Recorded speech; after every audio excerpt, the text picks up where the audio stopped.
नमस्कार मित्रांनो. तो आज इतका बिझी दिवस होता ना, काय काय सांगू तुम्हाला. आज काय काय झालं, खूप बिझी दिवस. आज ऑफिसला आलो आणि आमचा मित्र येणार होता, नॅटी शेफ पुण्यावरून. त्याचा बर्गरचा बिझनेस आहे आणि आम्ही तो हँडल करतोय. तर तो आला, त्याच्यासोबत डिस्कशन चालू होतं की कसा बिझनेस वाढवायचा, कसे आता नवीन रेव्हेन्यू गोल हिट करायचे, त्याच्यावर पूर्ण डिटेलमध्ये बिझनेस चर्चा आणि थोडं फन चालू होतं.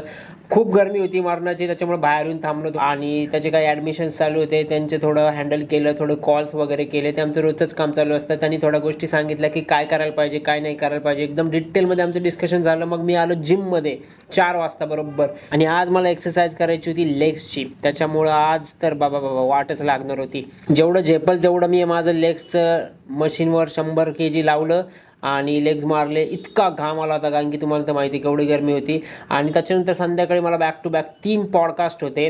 तर पहिला पॉडकास्ट केला, लगेच दुसरा पॉडकास्ट केला. 10 मिनिटानंतर कपडे चेंज करावे लागतात मला प्रत्येक पॉडकास्टला, तुम्हाला तर माहिती आहे. एका शर्टमध्ये बसू शकत नाही, 10 वेळा कपडे चेंज करायचे आणि मग ते पॉडकास्ट रेकॉर्ड करायचे.